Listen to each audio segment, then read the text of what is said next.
Hello, and welcome to the Figuring Things Out podcast. Inspired by our favourite metaphor, each series explores various ideas around a given theme. This allows us to take a journey through a wide range of perspectives and travel towards greater clarity.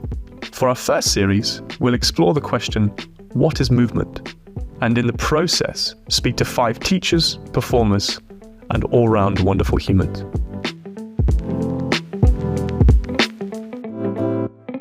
Hello and welcome to the Figuring Things Out podcast. Today's guest is Mr. Jason Round.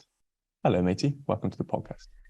Hello, thank you very much for having me. Very excited to just join you on this new venture. Amazing. Can you please, for the viewers, tell me and them a bit about yourself? So my name is Jason Round and I hail from the southwest of England. Some people say that I've lost some of my accent and stuff, but southwest being Cornwall. So which basically means if I did hold my accent, you'd be listening to someone that sounds like a right farmer boy. You wouldn't understand a bit of what I'm saying. So basically I've moved about a little bit. And then for the past, I guess, maybe 6 or 7 years now, I've been practicing and teaching movement. And notably the past 3 or 4 years, movement practice in Bern in Switzerland, which is where I'm currently located. I've actually moved just very, very recently, but I'm still in the canton of Bern. So I organise a movement group here as well as continuing with my own practice between the seams of that as well. Lovely. So the main idea of this podcast is basically to use one of my favourite metaphors to try and, let's say, lead it or hold a context. And the metaphor is the 5 blind men and the elephant. Have you heard of this before? It rings a bell. But you have to, I think, explain a little more and I will reveal divulge, this. Yes. So The basic idea is this. There's 5 blind men and they're walking through the jungle or the forest. And they meet this object and the first one comes up to the object and goes, I'm feeling something and I think it's a snake. And the next person comes up and feels the object and feels a different part of the object. And I think it might be a tree. And so on and so forth. And these blind men are basically feeling different parts of an elephant. So the first one's come up and he's felt the trunk and thought it was a snake. The next person's come up and felt the leg and thought it was a tree. And it's only once they've all kind of assessed their different viewpoints, they come to the greater clarity of, maybe it's actually an elephant.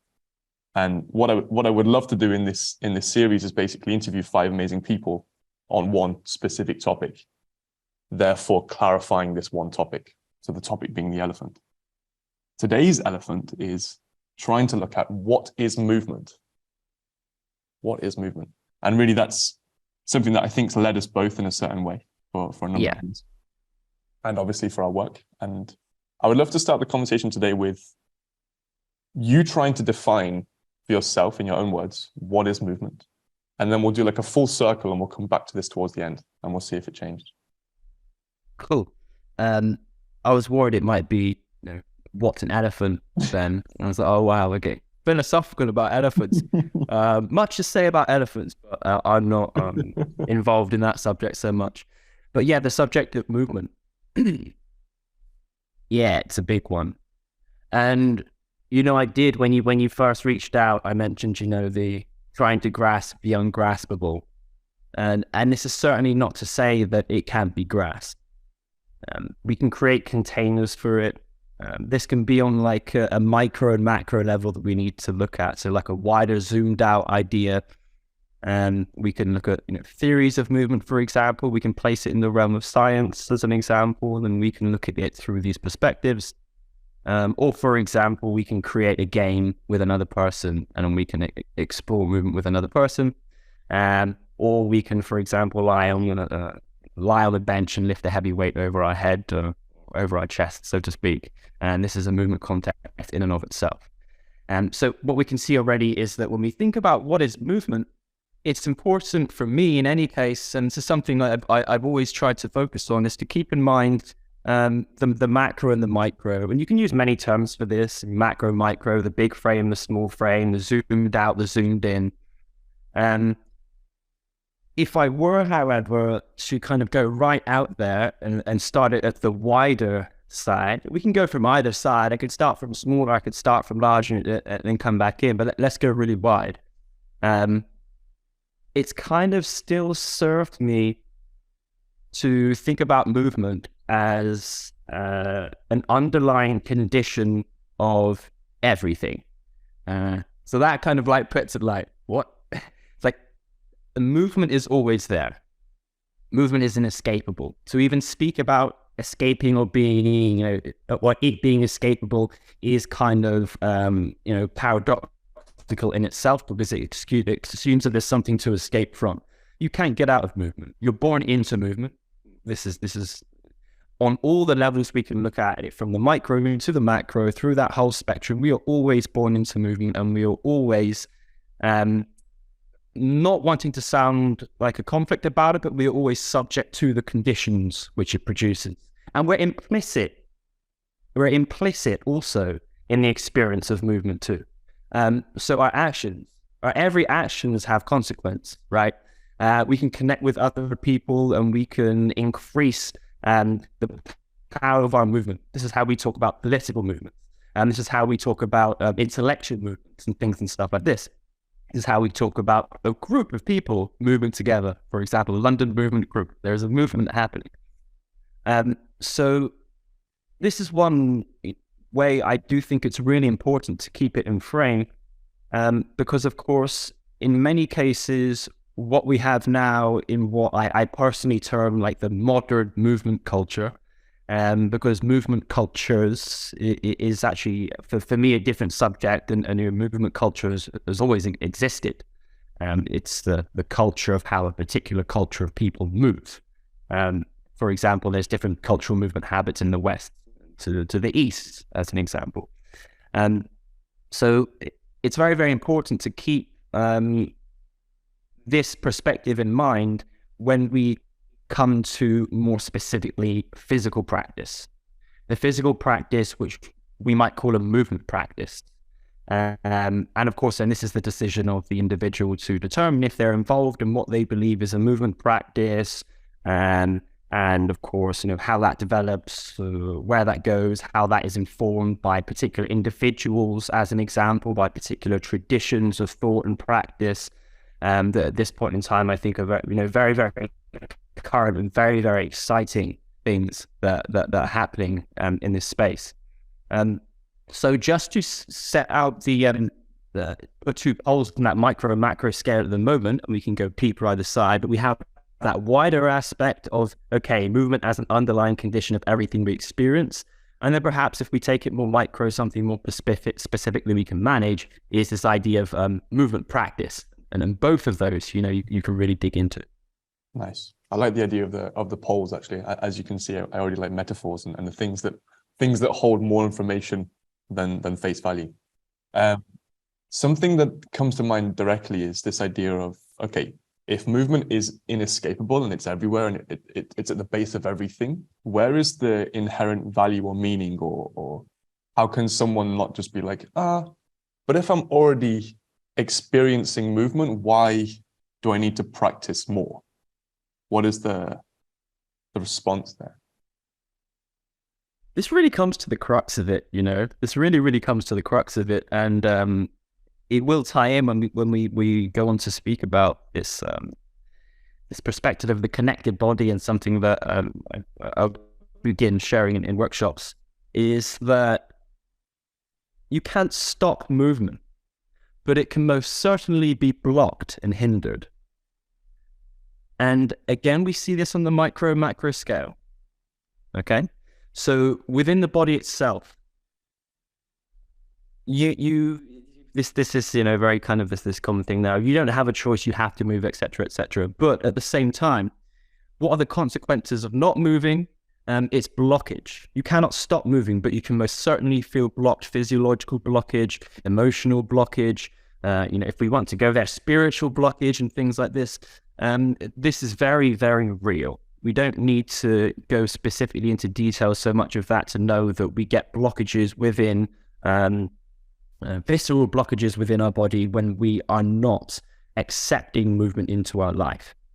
And I say accepting because movement has a will. movement has a will to be. And this can be likened to, for example, like Tao, a certain way it moves. It can be likened to, for example, more Western tradition in philosophy, Schopenhauer, will zum Leben, a will to life, a will to live. And for Schopenhauer, even a rock has a will just to be. A water flowing, that's it. It's flowing, it's being. That's the thing. But water can also be blocked. Water can be curtailed. Water can be moved. It can be manipulated. And in some cases, this has drastic consequences. When you try to make, for example, a piece of land that is arid and you're not able to grow crops there, and you redivert certain natural water supplies to make that ground fertile, that has consequences because you blocked a certain natural flow of things. But it still continues to move. So you can say, for example, well, we're experiencing this water. I've still got drinking water here. I'm growing crops. Like, what's the problem? I'm experiencing the movement of things. It's like, yeah, there's consequences because the natural way of things moving has been blocked. So if you move again to the macro scale with this idea of blocking movement, we can look at it from, well, we already touched on it, the environmental scale. When we interfere with certain things, certain natural processes that cause particular issues. And then also within the individual, I refer to the macro scale now as being more towards perhaps the psychological aspect as opposed to the physiological aspect. So the idea of my outlook on life, my perspectives, how I interact with other people, how I do or do not be part of a community, and how I choose to be, for example, what I think is perhaps the ultimate goal of any movement practice, a better human being. And this can be blocked. So many things can block us in these places, and this needs active work. It really needs to be practiced as well. And so for me, this is where movement practice comes in. And I'm not talking about physical practice, I'm talking about movement practice, which for me is something different. So, for the individual who would feel that, I'm experiencing movement, like, what more do I need to do? I would say, well, actually, most of us do not need to look for more movement. And I'm speaking in the general sense, not just physical practice.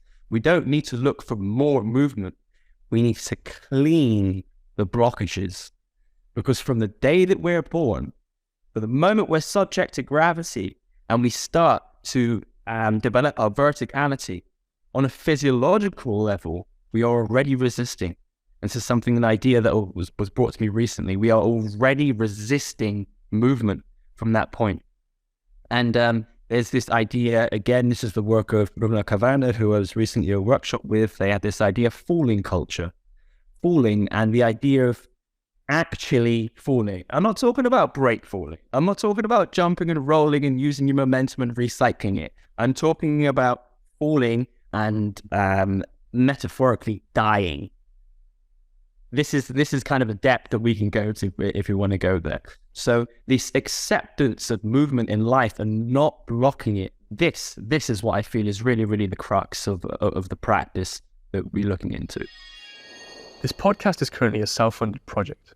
So if you're enjoying the conversations and would like to get involved and support us in creating more, please feel free to buy us a coffee with the link in the description. To see our coaching, courses, and event offers, please visit our website at www.figuringthingsout.com. For now, back to the podcast. Okay, let's try and pull some of this apart. So first of all, love the overriding goal of being a better human. I think this sits very nicely with most people, myself included. What I wanted to pull apart is how would one discern where they need to go to stop blockages, or where would they turn to? What would that be? What would that feel like in a very real or palpable sense? Because I think philosophically, it somehow makes sense. It feels like it makes sense when you give the metaphor of water, for example. But then when it comes to the reality of someone, we have person X on the couch right now, and they're like, okay, maybe I do have a blockage. How do I know? We have to come to another point here now, which is sensitivity to movement. And it's kind of a double-edged sword. It's a little bit of a catch-22 because the less you're accepting of movement into your life, let's say, for example, I don't normally like interact with people that much, yeah? And I don't accept that social movement into my life, this natural kind of, I would say, a natural inclination that we generally have to be around other humans. And let's say I block that some way or another. The issue is then we then get a bit desensitized to that particular need, right?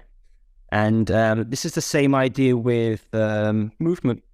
And if you move a lot, you really notice it if you haven't moved.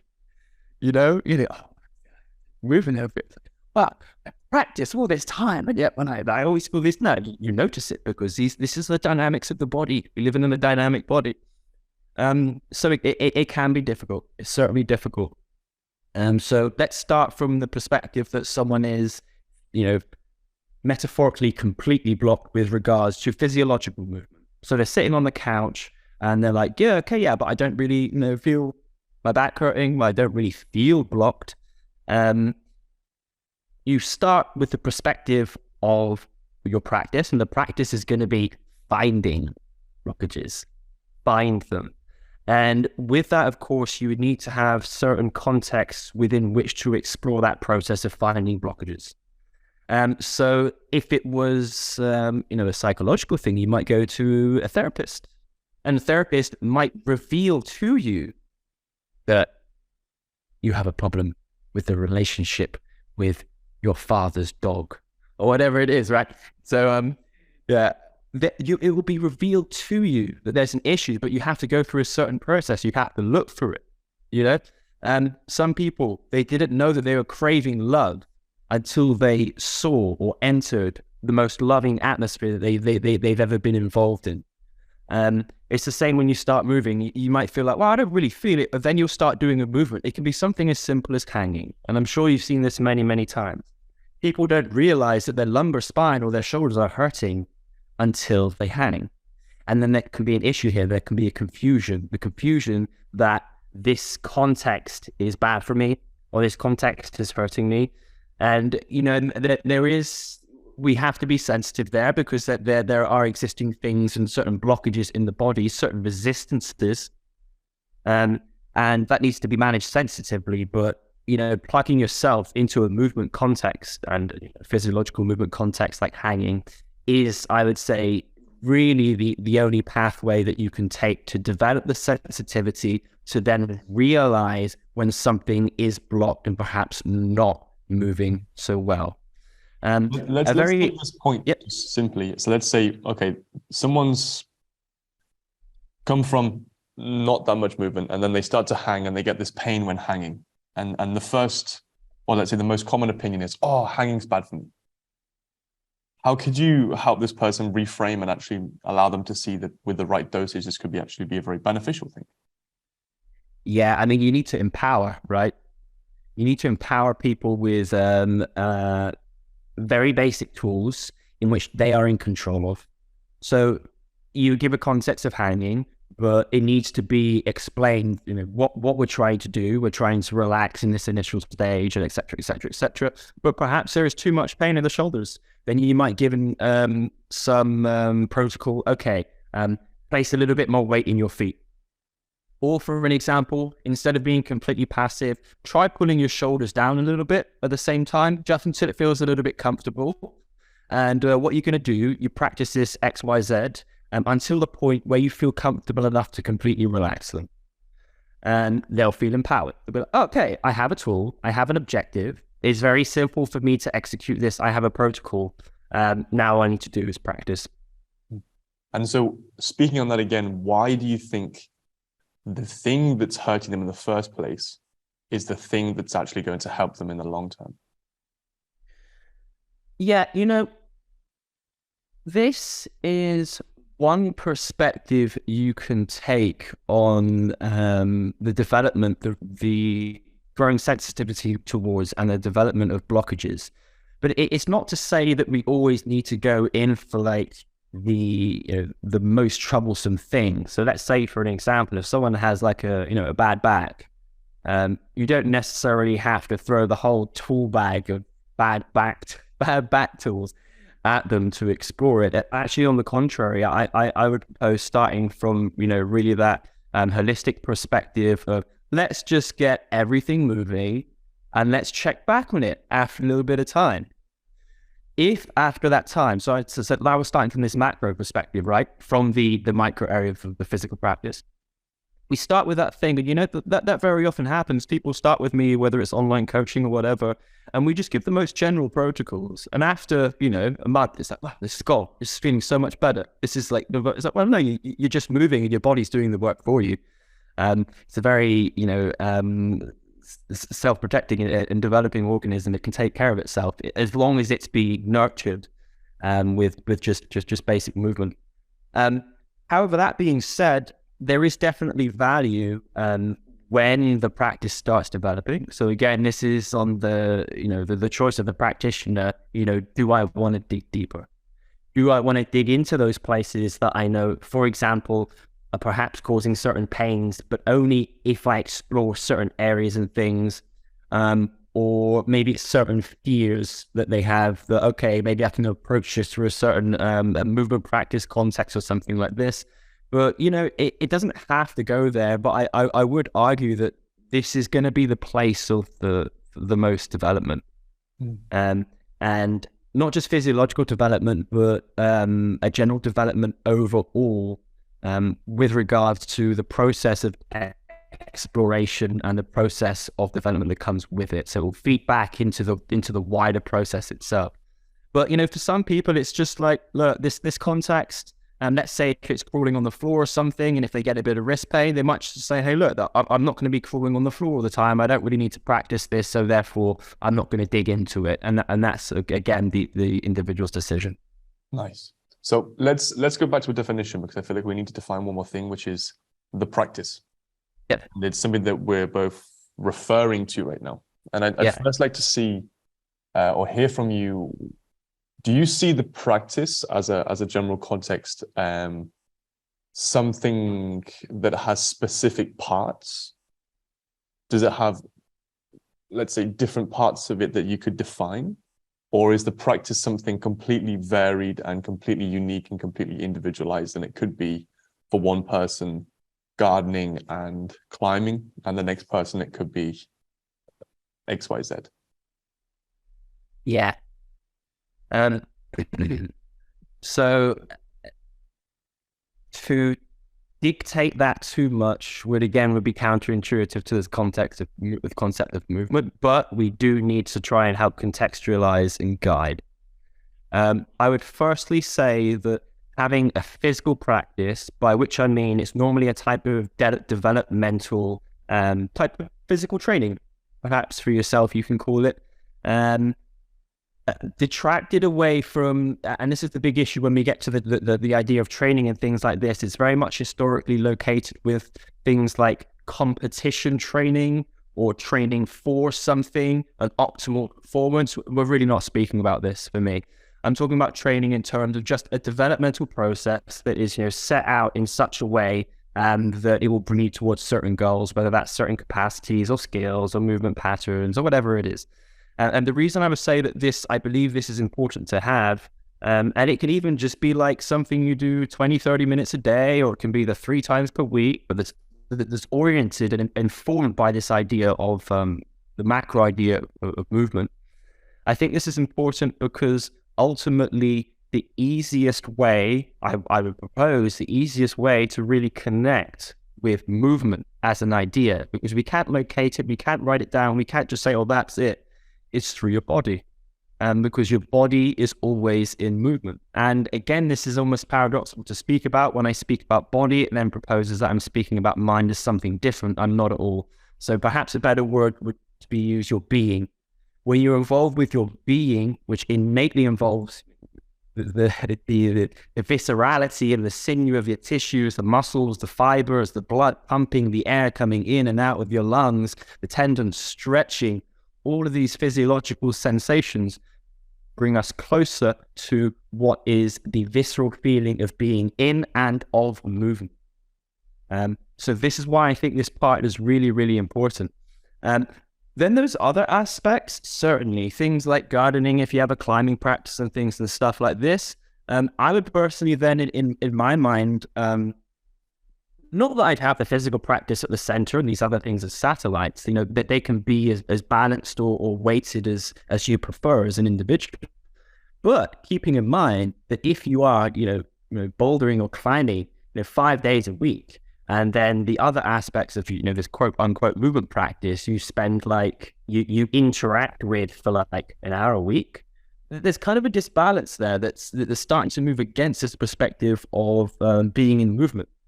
It can come to a point of blockage at a certain point. So we need to allow ourselves to be fluid and to move in and out of these places. And what should eventually happen is more of an organic growing process. And this is why when we come to the part of it being kind of like, then you start to build your own individual type of movement practice. But let's say, for example, someone who's coming to this just through the idea of what they've seen, the physical practice aspect, they find it very interesting as opposed to what they've previously been doing in the gym or just in a dojo or just wherever else that is that they've been practicing. I think it is nice. It's the easiest place to really transmit some of the ideas and the principles, and to use as metaphor even, this is a useful way, the idea and the subject of movement and movement practice. Okay, so I know I said I wasn't going to try and interject too much or give too much from my side, but I really would like to at this moment. An idea or an image, let's say, that I find quite useful is this idea of a pyramid. And we can see it from the perspective of Maslow's hierarchy of needs or just simply a pyramid or whatever you wish. Mm-hmm. But for me, I think it makes sense to look at the hierarchy of needs, but basically reframe it with regards to aspects of life. Okay. And really how I feel the communication and the narrative from general movement culture or modern movement culture is right now is that you have this pyramid and you have your basic needs. And at the top of the pyramid, you have movement. And you have movement at the very, very pinnacle. And it's like, only when you reach this certain level do you become a mover and do you become worthy of ... And what I really feel and what I've really come to align with over the years of my thinking and my practice is that actually movement is very much at the basis of everything and it's in support of everything in my life. So as you said, I think movement is very much making me a better person because of how I relate to myself, how I relate to other people, how I relate to the environment, etc. I think this is a nice way of kind of reframing movement as something that is empowering and palpable to to everyone, and not something that you have to be good enough to achieve eventually when you do X, Y, and Z. Yeah. So I completely understand where you're coming from, and I entirely agree. I would just like to add where I believe this comes from, because actually I think you'll find in my personal experience when you speak to people who are what we might call this is high level movement practitioners, we use this kind of hierarchical thing, but certain individuals, it can be. Let me rewind a little bit. So when we look at people on Instagram, and we need to get quite practical about it right now, like really down to what we see. We have these overactive eyes that are so stimulated in visuals. We see stuff online, we see videos, we see pictures, and what we see are certain capacities and skills and movement patterns and some pretty impressive stuff, some pretty, sometimes some very, very beautiful things even that we can see. Sometimes some very raw and very rugged things that, all these aspects of high level. And what we're seeing is a certain pinnacle of a type of physical practice. And this, what we see, for me, even though it might have the tag of movement practice or something like that, is ultimately not movement practice because it's gone into a specific optimism. It's gone into the place of being optimal. Now, I am not saying at all that those individuals that are performing like that are not performing a movement practice. I'm simply saying what you see, because that's all that you see.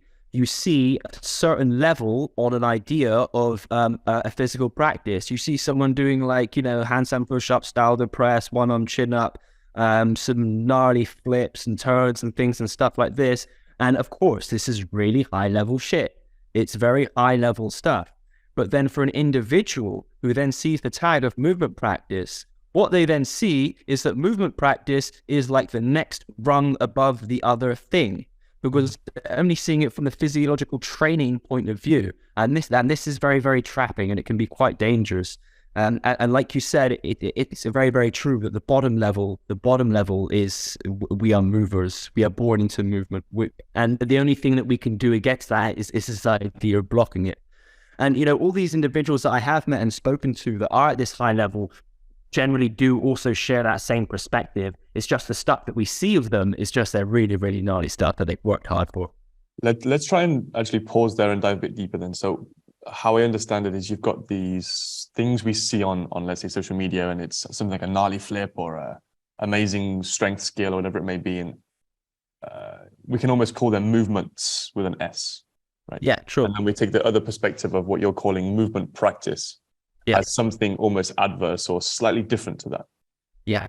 Can you better clarify that? Yeah, I wouldn't say it's adverse. I think we can talk about containers. Like these single things that we see, it'd be very much simpler just to think of them as an individual specific movement context. That's all it is. It's just a simple movement context. Just the same as I pick up my pen, I write a word and I put it down. It's a movement context. And some people have fantastic handwriting. They worked years for. Other people like me have typed to the point where their handwriting is almost illegible. I equally have horrendous handwriting. Yeah, it does deteriorate, right? Yeah. So the thing is, we just need to kind of work again with this zoom out idea. So that's the micro. That's what we're looking at for the micro. And then if we zoom out a little bit, then we have the wider movement practice. And again, these individuals, I don't want to sound like I'm speaking about individuals performing at a very high level or they're not, for some reason, not movement practitioners. It's really, really not what I'm saying. What I'm saying is if Instagram had a zoom out function, and then we could then zoom out and look, oh, wait a minute, that flip that this person did was in the context of a wider exploration that they were doing. Oh, wait a minute, we zoom that out. That was based on some research that they're exploring with some weight shifting and, spirals and initiating turns with the arms and legs. We zoom that out. Oh, that's just one aspect of their practice, blah, blah, blah, blah, blah. We zoom that out. Oh, they also have incorporated this other aspect of their movement practice, and they're involved with X, Y, Z. And we zoom out and we keep zooming out. And what we would see if this person is embracing movement and really practicing movement on that wider scale is that there should be some consistency. And this is really, really, really important, super important. There should be some consistency from the micro scale toward the macro scale and vice versa.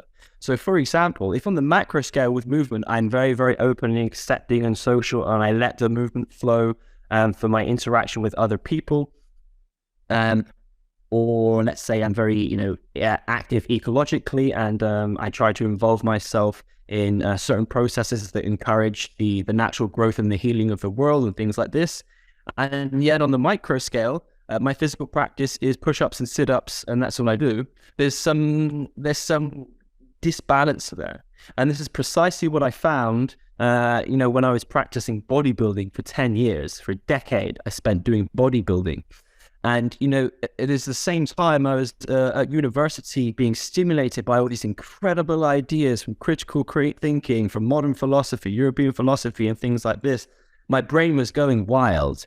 And then I would go to the gym and I would move my Z-bar curls. Mm-hmm. And my biggest problem now was like, should I superset Z-bar curls with skull crushers or with dumbbell kickbacks? So there was a discrepancy there on the micro scale compared to the macro scale. And you know what? Vice versa. I've met some people that have had very, very incredible, it seems like movement practices on the physical level, the things that they're doing and stuff like this. And then you might look at something else, or they might, comment on something else, and you think, wow, that's like not, you seem a bit more closed to the movement of things in that area as opposed to what you in your physical practice. That's interesting. That's a nice point. I think it's actually related to another point that I was wanting to bring up, which is this idea of chaos or volatility. Yeah. And actually what I feel in myself very much, and something that I'm quite fond of, is this idea of if my life inherently feels volatile at a certain time, I tone down the volatility and chaos in my practice, in my day-to-day expenditure of energy, just so I can balance the overall scale of my stasis. I don't want to be necessarily having a really volatile or rough time in my personal emotional life, and then also have a perceived kind of volatility or chaos in my practice as well, because it's almost like a double negative. Do you also feel this, or do you have a different? Precisely. And you know why, Will? I'd say it's because, like any developed practitioner that's continually invested, this is when you start to notice, appreciate, and also take into account these, I can't even say similarities because it's the same thing. Like for someone who is perhaps less sensitive to this connection between movement on a more micro scale, and I'll speak micro now in regards to, physical practice, doing your movement practice or whatever practice it is you have, that weightlifting, dancing, BJJ, whatever. And then the quote unquote, the real life, the other aspect. Yeah. If we keep these separate, we're not able to see the complete, interrelated, unavoidably interrelated aspect of them, then, some people, sometimes we can go down this route where, we're getting beasted in our daily lives through the stress, through perhaps relationship issues, perhaps with jobs, perhaps with sickness, perhaps with friends and family who are sick. And then we're still killing ourselves in the physical practice because we feel that it's something separate. This is a blockage. There's a blockage of movement between these aspects of your life. And when we see this quite basically all the time, I sit at a desk job for 10 hours, 9 hours a day, right? Yeah, I work 10 hours a day on the laptop. And then I go to the gym and I choose a physical practice that is innately increasing the hypertonicity of my muscles. That makes no sense. Because there's been no connection made with regards to, tension and blockages in my, for example, working practice. And then the place where I think, I'll get some relief and things like that, I go and hyperventilate, and then I create more tension in my body, and then I go home and sit on the sofa. And there's no fault to be had here. However, at the same time, we can each as an individual do a little bit of learning, dig into stuff that we think is important to us, and develop in those areas. So there is always, we can speak about, education, needs to be more education, but the fact is, we do also always have a responsibility to ourselves, and within that, to deal with any consequences that might be a result of our actions or inactions. Okay, so let's focus on the micro for a moment. Yeah. I would love to hear from you if you're able to try and define certain areas of the micro from your perspective, because if we look at something like S&C, strength and conditioning, which is somehow interrelated or comparable, we have certain, let's say, micro parts of S&C. For example, you have the strength part, you have the conditioning part, you have maybe training for power or agility or certain details or qualities or aspects, right? Mm-hmm. We've just spoken about this idea of volatility and chaos in life, and seeing the kind of holistic nature of a practice and supporting one. And therefore, it seems logical that there would be certain containers or contexts in the micro practice that would be supportive of a less volatile practice, and others that maybe would support more of an exploration or volatile practice. I wonder if you had a list or a matrix of those. The first thing I would like to say with the micro and macro, one danger with using this particular terminology, and I threw it out there at the beginning, and I use it quite loosely, micro and macro, is to assume that there's like a scale between one thing and the other, and there's stops between the middle, between what's micro and what's macro. It's perhaps better to use this idea of zoom in, zoom out, because the idea is that it applies to everything, and it applies even on the micro scale, it can go even more micro. Right. So this really needs to be important. So it really depends where we choose to take this perspective. And for me, this is part of a movement perspective, the ability to be able to go in micro, macro, to be able to go in hard focus, soft focus, to zoom in, zoom out. This is a practice in itself. So let's take it now and define that we're looking specifically at the container, as you mentioned, the container of physical practice. And now we're looking at more of a container in that, which is a movement aspect or a subject, we should probably call it, of strength and conditioning, right? Now let's go into that container of strength and conditioning. And now let's look at, the wider zoomed out part of that is that I want to get stronger and I want to get more conditioned for X, Y, Z, or whenever it is, okay? So that is going to be the macro in that micro context. But now we're zoomed in already, we can call that the macro, yeah, or the zoomed out. I want to get stronger and I want to get more conditioned. So then we look at the constituents of that practice. Is basically the idea of, do those things that I'm doing contribute towards this objective, or do they towards the movement towards this objective, or do they somehow block it? And it seems very, very simple for some people. Well, yeah, I'm doing back squats, I'm getting stronger. It's like, well, how do you know? Like, have you really looked and seen that maybe back squats, maybe there's something better or something alternative that you can use for you, and you'll need to explore, you'll need to practice and look at other stuff in order to better, reach that goal.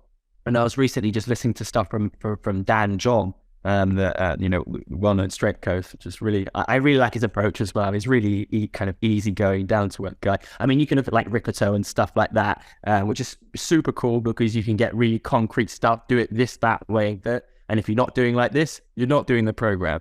This is nice. But also Dan John is this type of guy who's like, everything works for 6 weeks. So he'll be like, you have to move different stuff. You have to look and you have to train in different ways. You have to practice in different ways. You have to stay stimulated. One workout, go to the garage, go to your friend's garage, collect all of those materials and those, those bands and that air wheel and stuff that you've never used and make a circuit out of it and don't stop for an hour. There you go. That's your workout of the day. So we need to question then strength and conditioning, if we come back to here, what aspects of that practice, not only are they contributing or are they perhaps hindering certain growth, but are there perhaps things that are missing that could help promote the movement towards this goal a little bit better? And in that specific context, I say in the context of strength development, or when strength is used a lot in any type of physical practice, it's the softness of texture of the body that is often missing. It's the sensitivity that comes with a certain practice of working with protocols which are very, very fixed, very, very certain, working with tremoring, working with organized structural shaking, working with certain ideas relating to shifting weight through the body in such a way and manipulating the axis in such a way to explore that I can notice. And again, we come back to that guy on the couch, that sensitivity to knowing where these tensions are that might tell me, man, I went a bit heavy on the back or on the deadlift last week. What I'm going to do high bar back squat instead, take some of or maybe I'll do front squat or something, take some of that tension off my lower back. Or maybe I notice, man, my hip is not feeling 100%. All right, I'm going to isolate X, Y, Z instead. I'll do some of this that I know contributes towards my goal. And then I'll do an extra day working on my overhead press or something like this. So being able to zoom into the micro of those aspects, and we can see, are any containers missing? As well as there any container that's perhaps getting too much attention just because I think, I just have to do that to get strong. We can locate those places of development and moving better towards our goals. So if I understand, you're quite fond of encouraging practitioners to explore and dive into different aspects of practice here and there, and similar to what you were saying about Dan John, or like certain conjugate methods that just kind of say, okay, do this session with this movement, and then next session you'll do a completely different movement, and every session you'll change the stimulus and get this variable adaptation. If that's the case, if I understand correctly, how do you work with people who are maybe less experienced in physical practice, and how do you allow them to get this variable stimulus without getting too overwhelmed with all the possibilities that could potentially come? Time and place This always is always there. This is life. There's a time and a place for everything in our lives. There's a time and a place to have children. There's a time and a place to go and travel and see the world. There's a time and a place, to be cared for and to care for other people. There's a time and a place to let your parents take care of you. There's a time and a place where you need to start giving back and looking after them, as well as the community and things around you. And it's the same with the maturity of a physical practice. So in many cases, people who are new to a type of physical practice, and I would say whatever it is, I would say, even if it's bouldering or something like this, I would say, look, just choose all the easy routes and just stick just with the easy route. Just do that and just accustom yourself to climbing for an hour with some rests in between. Forget about these difficult routes and things and stuff like that. Just get climbing, get your body moving into it. But at some point, you have to say, all right, we need to stick one of these. Like, let's zoom into this, and then we zoom in. And then we zoom in, and then we deal with it. But from the perspective of moving, we do ensure that at some point we zoom out again. Unless, sometimes people zoom in and they're like, man, I love this view. I want to stay here. Go for it. Fantastic. You found something. So I'd love to jump in. So we trained together many years ago in Barcelona, and I spent some lovely days with you. And something that really struck me is your ability to be, I'll use the word disagreeable, but I don't mean it in a negative sense. I mean it in a sense of simply do whatever the hell you want to do in any moment. And that's kind of how Jason functions. So like, you want to go practice whatever you've just learned in Tom Wexler's dance class. You just go to the nearest open ground, no matter where the hell it is, and you just dive in. Or for example, you're saying about this context of climbing, you encourage a student to go to the climbing gym, and then you encourage them to just stick to only the easy routes and going, in a certain way, which you could almost say is somehow maybe going against the common culture, going against the the assumed perceived norm, right? And I think this is one quality that you hold, and I hold in strong regard, is that ability to just do whatever the fuck you want to do and don't care about the norm. And I'd love to hear your perspective on that. Is that something that you've curated? Is that something that's innate to you? Is that something you're aware of? And if so, how would you assist or guide someone towards curating some of that?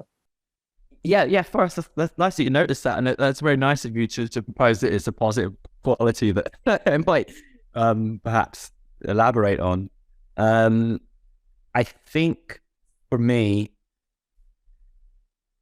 this comes from a couple of places. First of all, it was a conscious development, and it is a conscious development of something. Most certainly, this is all in. There's nothing outside of the practice for me.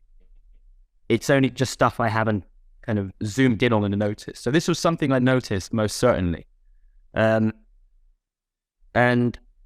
it comes from, again, this world that I came from initially, when people often ask me, where's your movement background? And I don't say this in like a kind of pretentious way, but I don't really have a movement background, because like what I started in and did for a decade was not movement oriented. Bodybuilding, you don't move for the sake of learning movements. Even something like powerlifting is way more movement practice oriented, because you're practicing movements. Bodybuilding, you're just doing movements, or even fitness, in order to get another abstracted goal, which is not the movement of itself. It's something else abstracted. So, I kind of noticed this, after it only took about 10 years when I started, hitting this wall, and like, I can't really get any bigger without doing stuff to my body, without introducing things that I really, really don't want to do. And yet this practice that I'm involved in is innately kind of connected to that. And it's just becoming a burden. And so, I adjusted my practice to something else, which was easily accessible for someone who is connected with strength, which was calisthenics. So for like 2 or 3 years, I was involved in calisthenics and like street workout practice. They don't use this word so much anymore. I like it. Street workout practice. And again, it was kind of coming up to these blockages And what I realized was that the reason these blockages come is because the practices are innately connected to optimum, this idea of optimum and being the best you and developing the highest level that you can on progress, on certain linear perspectives of progress. And then one day, influenced by other movement teachers and stuff that I came across the internet, it was like, why is it like this? Why is physical practice always about I have to climb the hardest route ultimately one day? Why is it always about I need to get stronger? Why is it always about I need to look cooler in my thing? Like, why is this the basis for physical practice? Because if that's the basis, then what about the joy? Why is the joy a counter product, a byproduct of me achieving my goals? Why do I even need to have a fucking goal? Like the goal is always a problem. A goal is a tool. It should be used as a tool to direct me when I get to somewhere. And this is why I like movement practice in terms of projects. You set yourself up a project, okay, I'm going to invest in that. But that's not the life of this particular thing that I'm doing. It becomes incredibly trapping. And this is what I realized. It becomes trapping because you act in a certain way only that you believe is leading towards a direct contributing towards this goal, and you necessarily avoid things that you believe are going to block you towards going towards this goal. But what is rarely questioned is the goal itself, the objective itself, because sometimes it's just a given. Of course, you want to get. Why would you train weights if you don't just want to get bigger, stronger? That doesn't make sense. Why are you still doing 5x5? Why are you doing this? Well, because I'm not really so inclined about getting really, really strong. But then why are you weight training? Because I do it for other reasons. There's other stuff there, but it's not the main goal. And it can become problematic. And one thing just important to add in there, because this is important, I think it helps me, maybe it can help other people to really discern this, is it's necessary to look at these types of physical practices, and I'm speaking about like capacity development, strength development, things like this that are most common to most people, most familiar, I should say. These familiar things, they are necessarily historical. They developed through history, and they developed from a certain perspective, and that belongs to a certain space and time, and then a certain method from a certain place and time, and then it gets lost along the way, and then we start to believe it's just the normal thing. Like, for example, why, when we go to a normal fitness gym, are people training like bodybuilders? Okay, so bodybuilders they're the most, to do with the aesthetic, but then there's an issue there with this term of fitness. Let's not dig into that too much. But another clear example is that the tools that we would use, for example, to help develop someone elderly population, maybe certain signs of osteoarthritis and things like this, sorry, and given back squats. Yeah, back squats can be useful, but there's a whole load of other things that we can use. But the problem is the experience commonly from those trainers who work in these particular places have come from an historical place that has excluded, it's historical and cultural, that's excluded certain types of training and physical practice that's just not on the radar because of where you're brought up, because of the time that you grew up in. And then this starts to bring us towards the norm of how it's just supposed to be. So we just do those particular physical practice because this is how you do it. I'm getting strong, I'm getting fit, I just do it. And then ultimately you will come across that blockage one day, as I mentioned for myself. And that's when you really need to reassess, okay, what is my actual objectives, and are the micro things in that container of my practice contributing or hindering that? Okay, so let's speak about norms. Let's say in the common fitness culture, the norm is that aesthetics really matter. Exactly. It's a driving force for everyone. But then the norm, from what I can gather in the movement culture right now, is that aesthetics should not matter. And you should never think about your aesthetics. And I'd love to hear from you. Where do you sit on this spectrum of it means a lot and it's my driving force and I care so much about how I look, or I don't give a fuck? Well, here's the thing. Nothing to me. it matters significantly, aesthetics. Why does it matter? Because it's on everyone's mind. And if you tell me you're not concerned with your aesthetics, some people are really, really not. But most people involved in physical practice will look in the mirror at themselves at some point, and they might not even say anything to themselves, but they will notice. They will notice, and this is enough. And I say this because not only does it always inevitably kind of come up now and then with people that I work with, but it's something that I, again, have had to, and in some ways still continue to manage in myself and to practice in myself and to try and soften in myself. Because very often I start to think, hey, maybe if I just include a little bit more of this in there, like, quickly pump up. And I'm like, there it is. It comes back in again.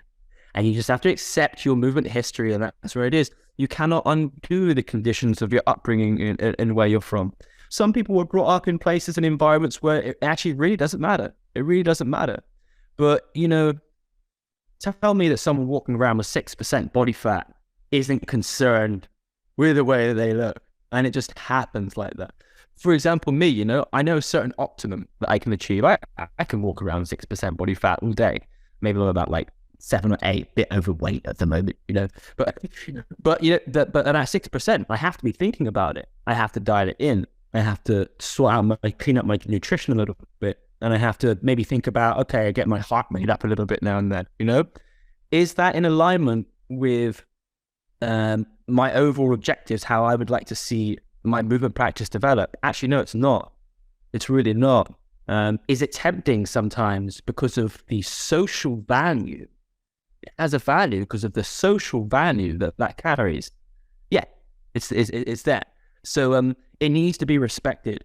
But I would say you bring it into your mind to practice softening that, because it is ultimately a blockage, because a lot of the practices that we're familiar with that help contribute towards, just developing, great aesthetics, they are not in alignment with what I would consider an overarching acceptance and perspective of movement. It's not a bad thing. There's nothing wrong with it. Do what you want. But I'm just saying what I believe is in alignment with a certain perspective and what is perhaps not so much. And, it's even interesting. I'll just quickly throw Dan John back in again because I had him recently. But even he would say, and I like his perspective, he was like, look, fat loss is not a way of life. If you want to lose fat, it's an all-out battle. You do it for 28 days and then you go back to an equilibrium again. Just get it done, get it finished. So if you need, for example, to trim up for some reason or lose weight or something like that, do it, get it done, forget about it, and reestablish yourself in a certain homeostasis that keeps you there. What do you think the fitness industry is missing, and where do you think movement culture can help? This is a really nice one. I mean, one thing I've always thought about is, do individuals involved in movement culture have a certain responsibility or a place to contribute to this, other area of, say physical practice, difficult to call it even that. Then you kind of stand from this post saying, hey, look, you're doing it all wrong. We're doing it the right way. What I would say it has to add is, at the most basic level, and I'll take it towards, for example, things that if you read guys like Frank Ferencic, Exuberant Animal and stuff like this, or alluding to, joyful movement. That's the first thing that we can contribute. Just, this can come in the subject of play. So again, now we zoom in, right? We take a subject of it, play. And this used to be, this was something when I was just doing, the 1 hour class in the CrossFit gyms here and there and stuff like that. And we did a movement class. Like, how can I introduce these people to the idea of movement practice? The number one accessible for everyone is play. And if someone is enjoying it, you've really got a lost case there. But like play, that's the thing that we can contribute. So this is a bit difficult because it's not conducive to the fitness industry because, to be frank, I'm not commenting on how people practice and stuff like this. I'm talking about the environment. It's a commodity environment. You buy something.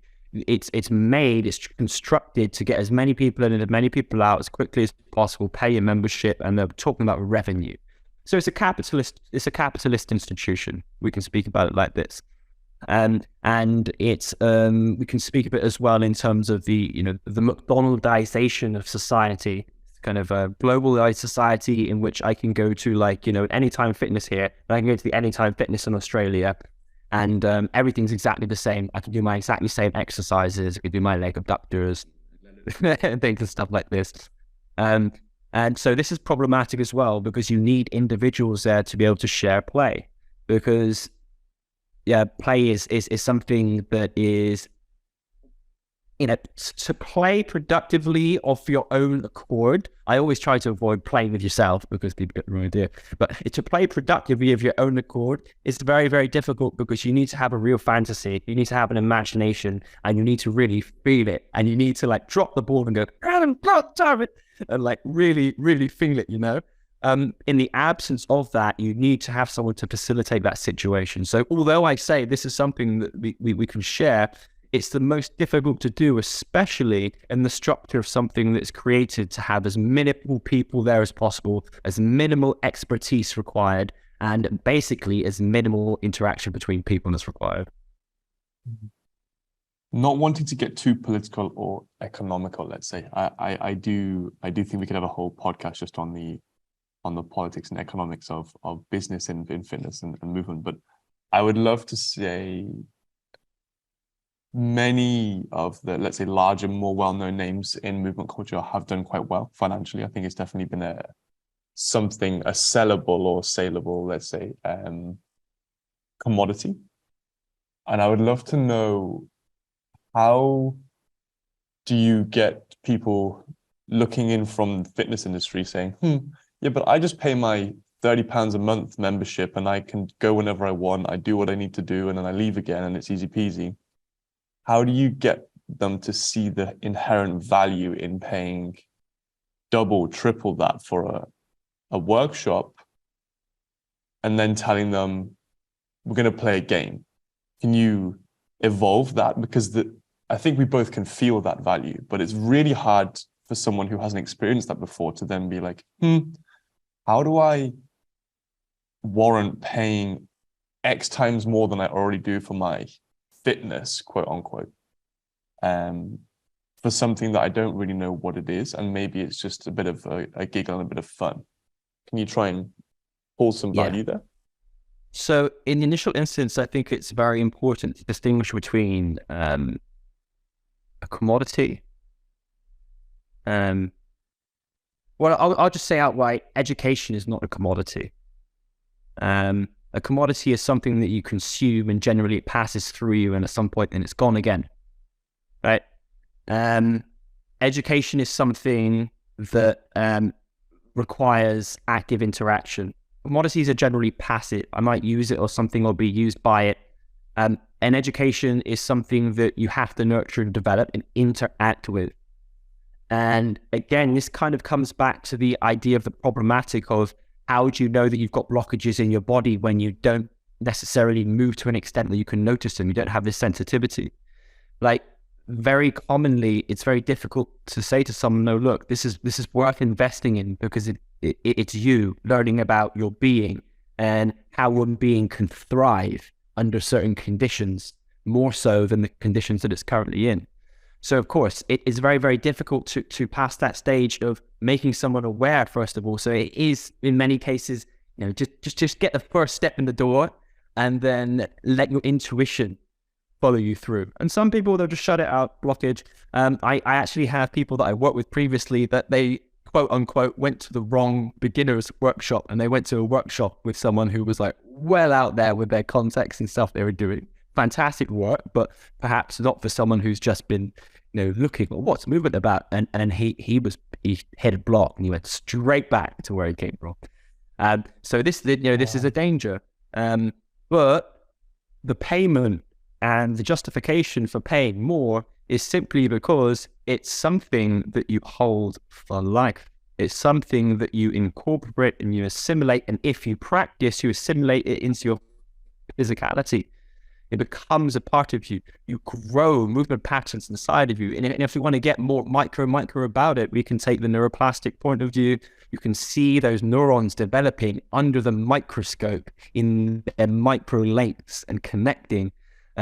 So you are purchasing, if we even use this purchase, I mean, this is just a necessary trade that we have, but you're purchasing learning and an education. Also, we can't forget that someone else, hopefully, we hope here, right, that has really invested in and truly believes in and has developed to the point that they believe that it's valuable to share, and then it can be given a particular price.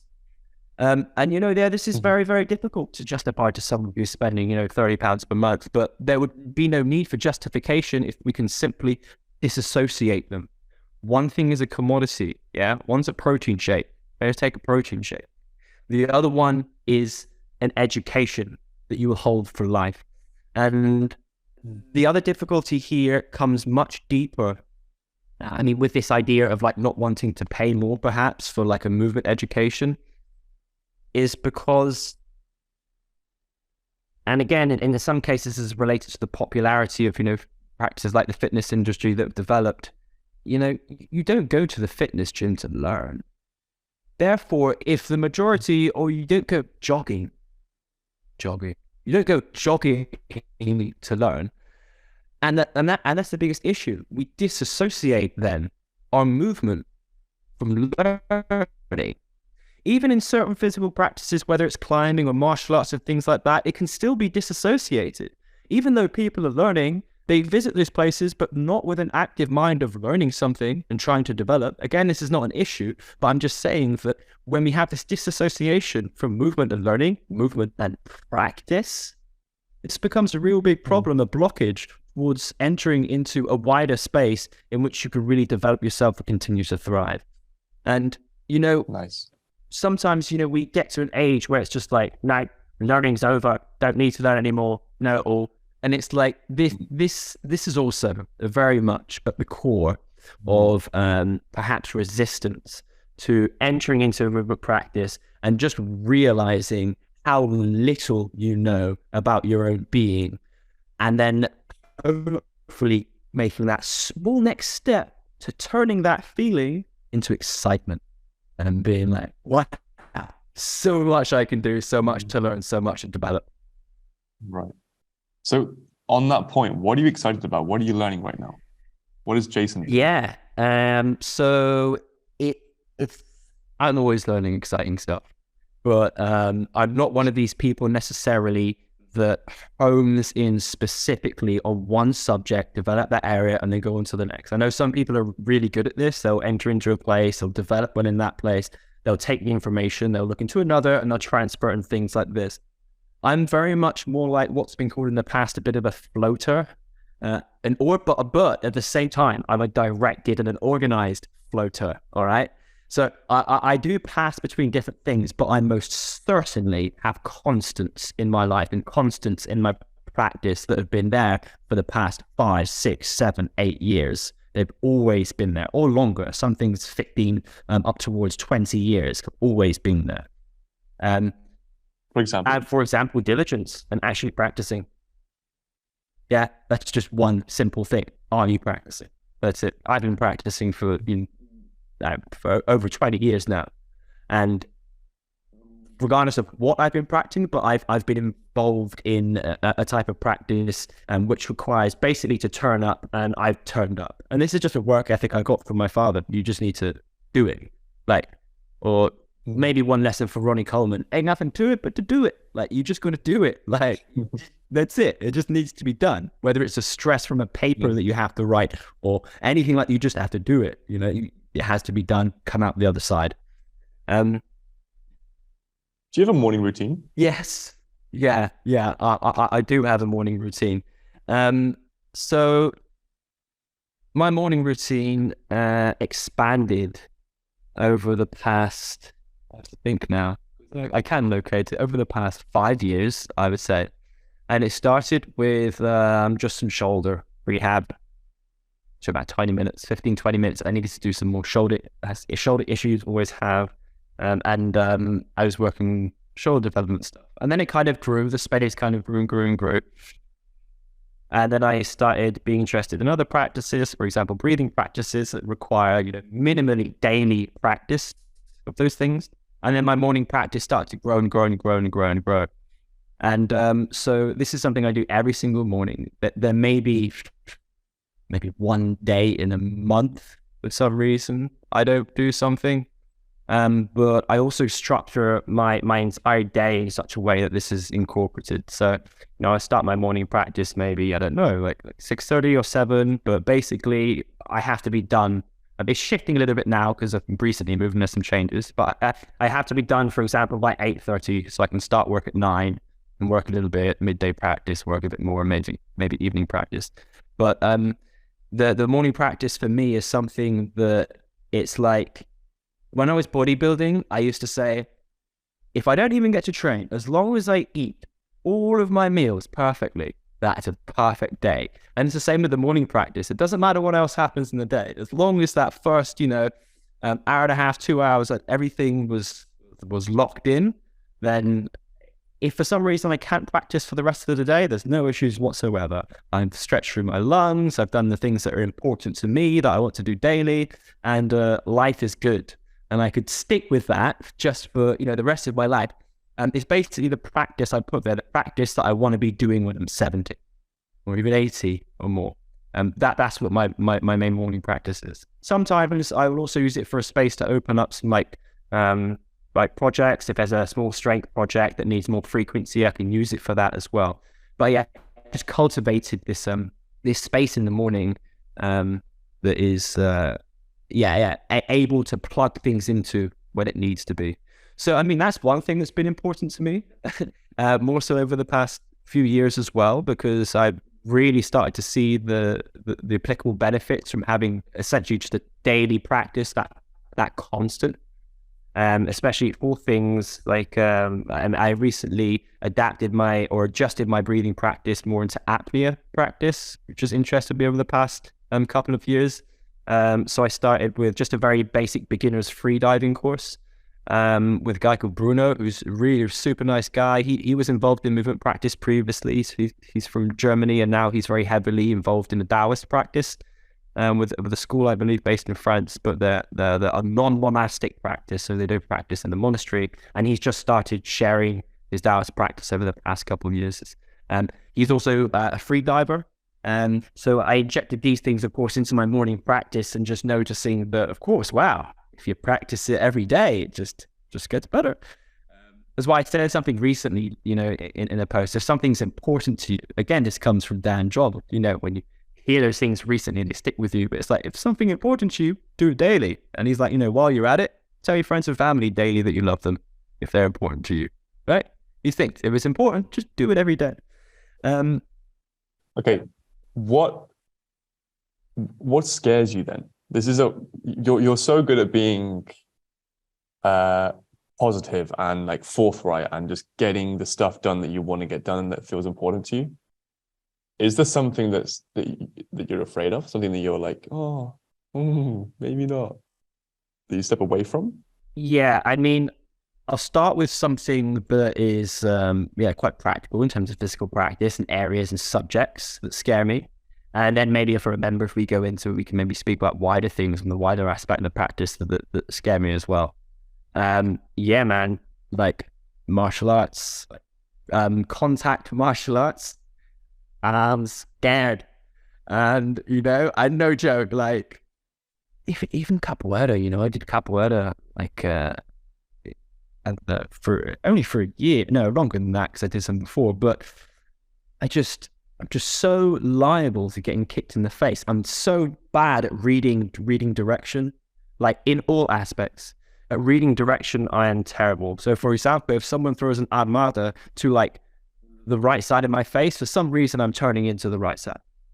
It's the same in boxing. Someone's clearly throwing a jab right, to my right side, and I duck under and I come up right in front of it.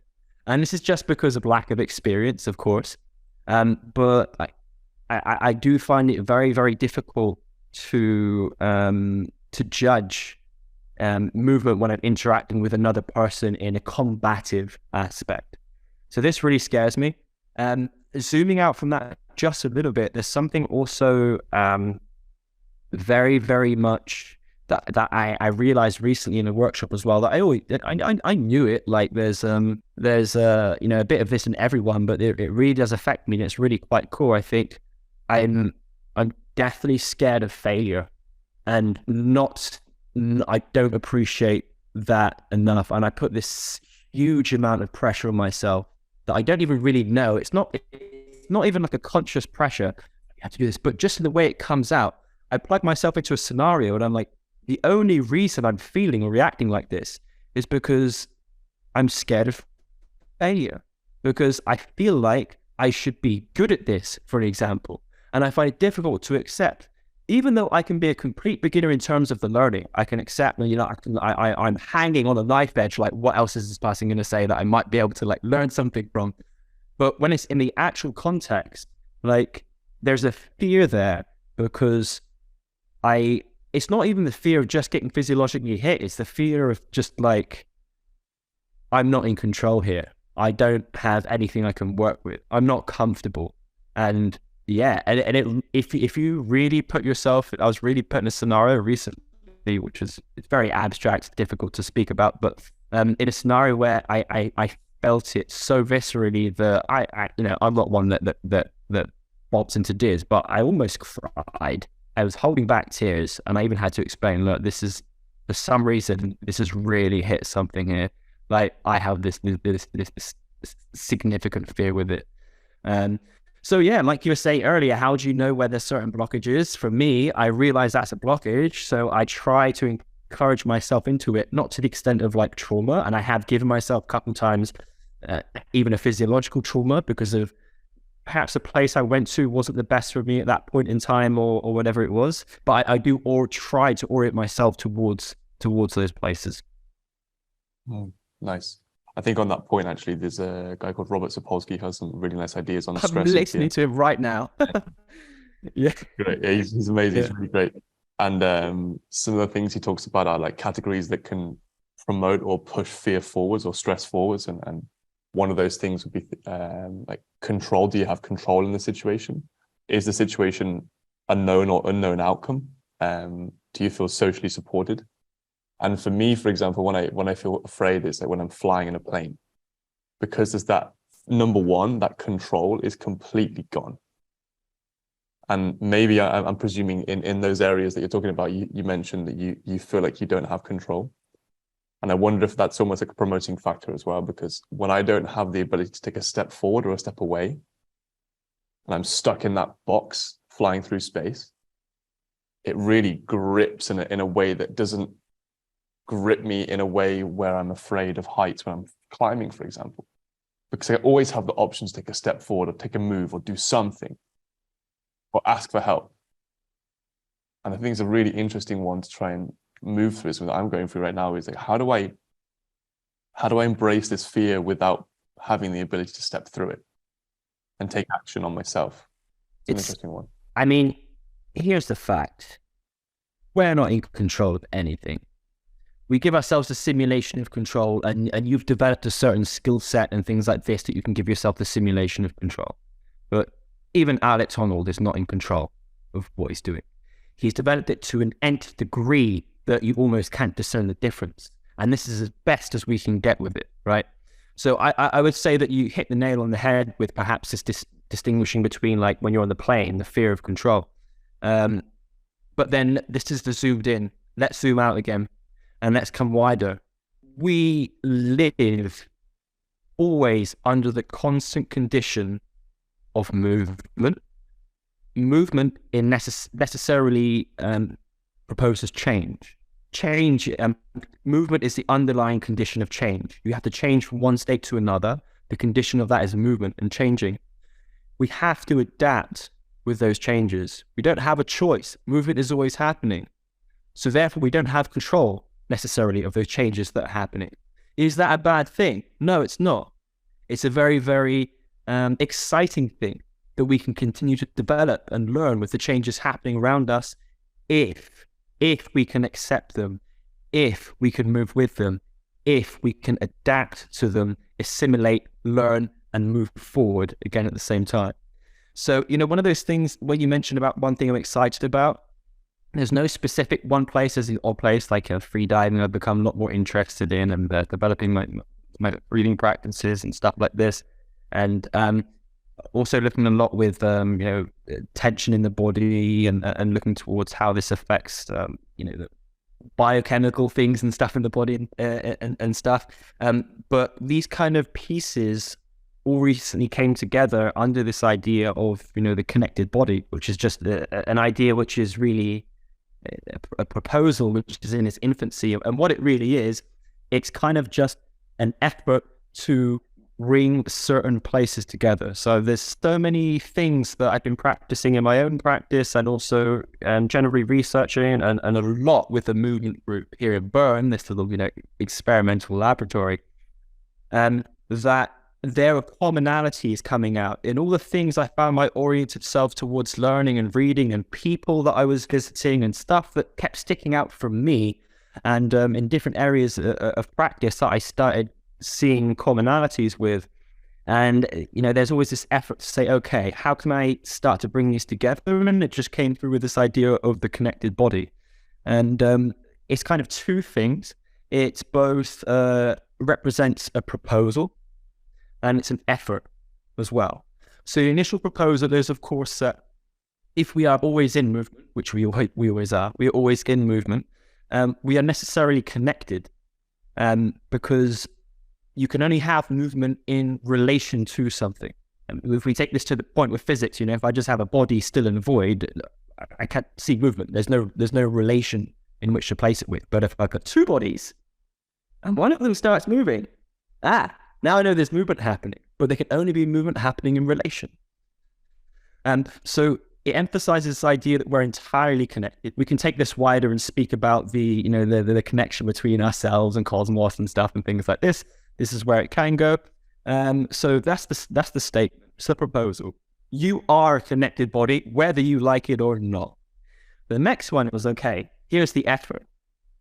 How can we facilitate and cultivate this connection towards this goal of positive self-development, necessarily as a whole, because if you develop one space, one particular part of anything, it's not going to be a productive development in the long run. So we bring together different aspects of physical practice and try to locate them in certain particular subjects where we can observe these ideas and perhaps see them develop, and then hopefully extrapolate from, so the individual can then apply them perhaps to their own physical practices or daily life or whatever.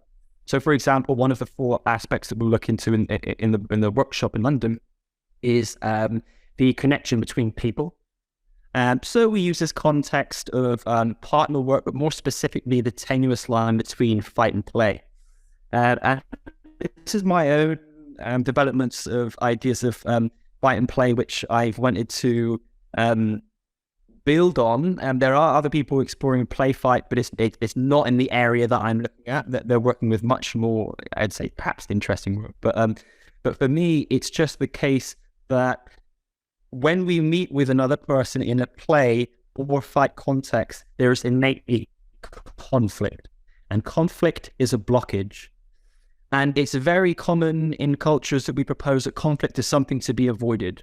We try and suppress it even. The less conflict, the better. This is an issue because conflict will arise whether you like it or not. So what we want to do is, rather than focus on the problems of the conflict, you pushed me here and I try to resist it, we look at the dynamics of the conflict and we try to grow it together in this particular aspect. And what I start to realize is that I can have my cake to a certain extent and eat it, as long as the other person is enjoying their cake at the same time. Maybe we can't eat it exactly the same time, but we have to interact and create a synergy, a confluence of these two intentions, whether it's, for example, pushing and accepting, or whether it's, these are the contexts that we'll look at in this particular area, and we'll explore the connections there, and again, also the potential blockages. So that's one of the 4 areas. Then, of course, we have looking at the connection with and within oneself. I'm mostly focusing physiological here because my practice into the other sides of self-awareness is not developed enough to be able to share much on. I'm still working on this myself. So we'll look on the physiological aspects of blockages in the body. Just as we mentioned, guy on the couch, how do I know that I'm blocked? What can I use to help remove what I often refer to as superficial blockages? To then determine if they're actually much deeper blockages that we might need other protocols or approaches to manage. This is the second area. The third area is going to be connection with an object. And the idea of an object, whatever it is, when I start to work with an object, how can I make it an extension of myself?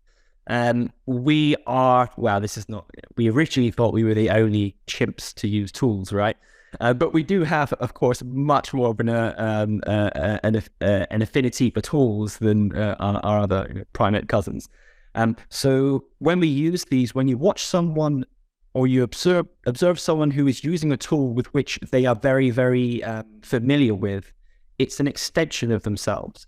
But it can only be an extension of themselves if there's no blockage, firstly, with the internal aspect of themselves, so they can express it then in the object that they're wielding or they're using. So we'll look at this aspect as well, working with an object. And then this grows into the idea of creating an assemblage. An assemblage basically means something that is greater than the sum of its parts. So I can be a guy, and I can have a stick, but if you put a stick and a guy together, it's not necessarily just stick and guy. And some people it's just like a guy with a stick in his hand. Some people you give that to, and they write music. You watch them move with this object, and it's like it's a part of them.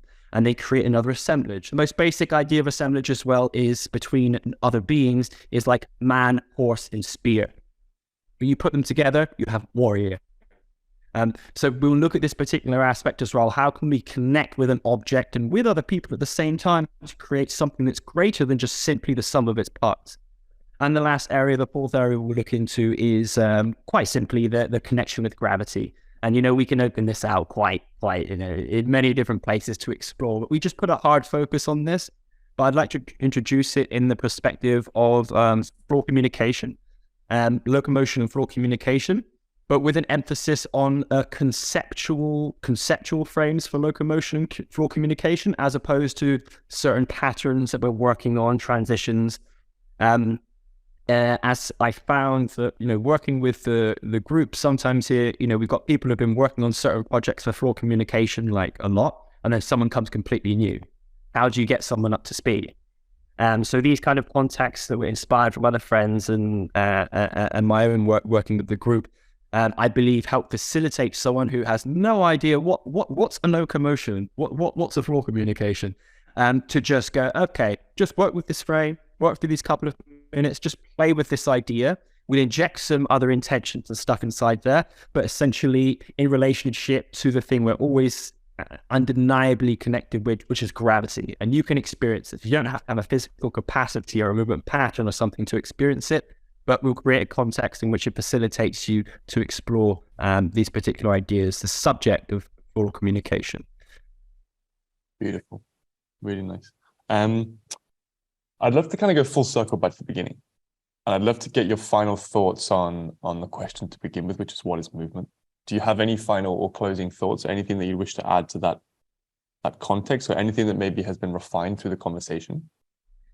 I hope it's been refined, but I'll just go from it, which is just words of encouragement, and encouragement for people who perhaps are even interested, or for some people who are perhaps already deeply involved in whatever it is their movement practice, or maybe just their physical practice. If they termed it, I'm just working physical practice, informed by movement practice.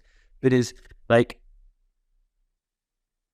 practice accepting movement into your life. This is the most difficult thing to do. It's very, very easy to pick up a program and follow a program, or to take advice. But the actual practice of what it means to accept the movement that's happening around us, this can help us manage the most traumatic things.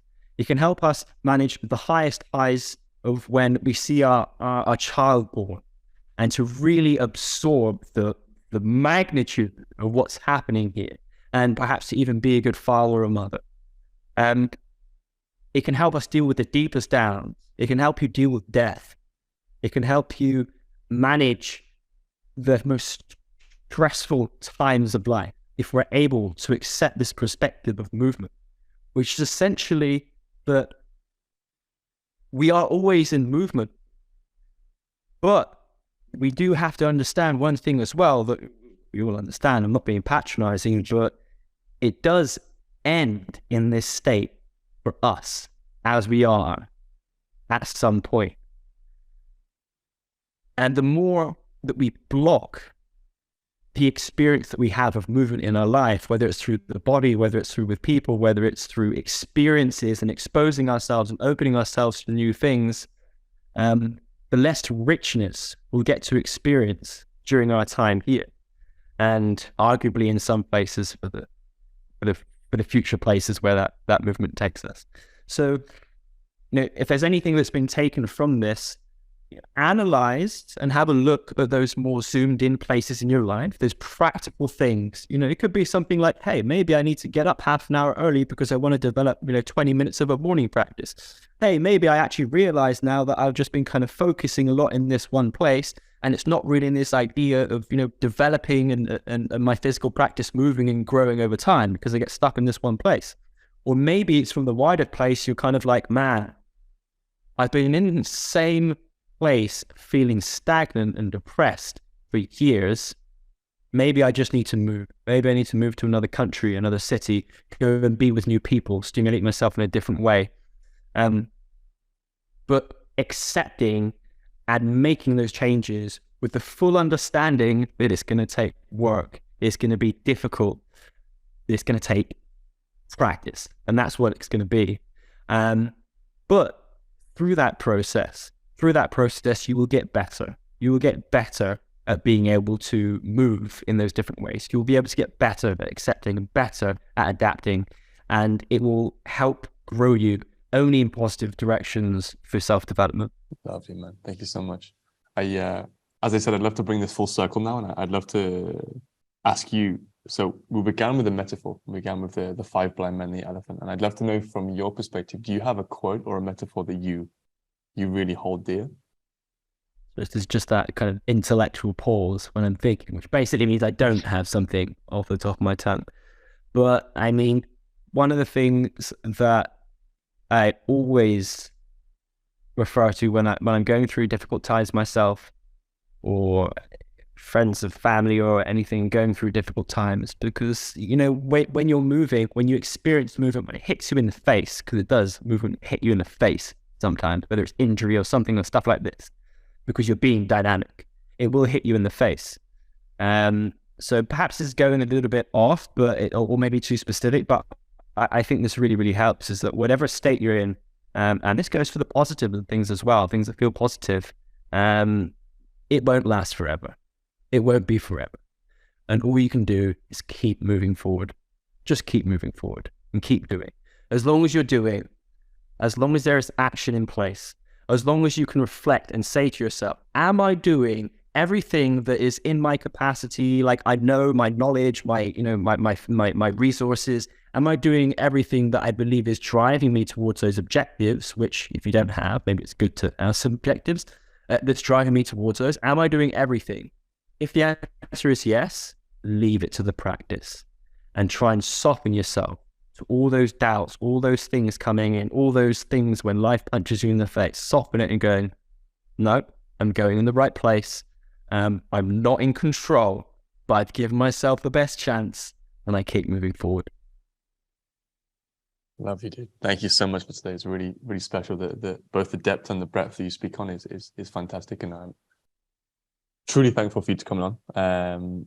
Where can everyone find you? Where can they find your work, or you personally? What's your address?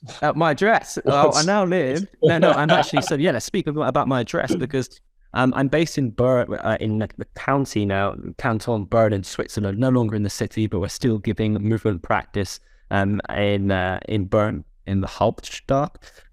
Anyone is, of course, always welcome to join. Just reach out, and if you did want to reach out, you can do that all through the website. Most things are very accessible from the website, which is Move More MP. So that's movement practice, but movemoremp.com. And I would also say that if you're interested perhaps in the things that I'm sharing, your Instagram, you can see this stuff that I said before, like this thing that you think, oh, that's the stuff. A much better place would be to go to the YouTube channel. The YouTube channel is something that I've just been cultivating as a space to share a little bit more, also perspectives, but also context for practice that people can dig into. It's not so often like really updated, maybe once or twice a month I'll add a video on there, but I keep it active. And, there are quite a few people that are on there interacting with that platform, interestingly. If you did really want to get stuck into some practice, a self-directed way to do that would be to maybe take an Elements program. So the Elements programs are just the space where I've designed some very standardized programs, but with such an instruction in such a way that it can be experienced by everyone on a productive level. You don't have to be high level or low level or whatever, but it most certainly can be applicable for both ways. And you can engage with a movement aspect that interests you of your choice. And upcoming at some point, I keep getting asked about this, so I have to mention it. It's the video resource library, which is something I set out on developing a couple years ago that's still in the process. And it's basically just going to be a huge library of self-directed material, and which means you can use it as you like for whatever you want it for. And if that's something that people want to interact with material in my work in that way, if some people are just interested to see, okay, well, what kind of things can I specifically use in my self-directed way? You'll just have to wait for that and just kind of sign up for notifications. But those are basically the different ways that I'm sharing, just through online platforms, classes, and then of course I'm getting a little bit back into workshops as well now. Beautiful. Jason, thank you so much for the last couple of hours. It's been special. I will see you very soon, my friend. Thank you likewise, and look forward to seeing you soon.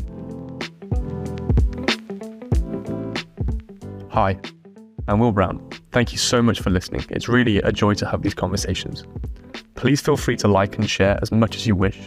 It really helps us. And also keep an eye out for next week's release, where we interview yet another wonderful human. Again, if you'd like to see our coaching, courses, and event offers, please visit the website www.figuringthingsout.com. See you next time.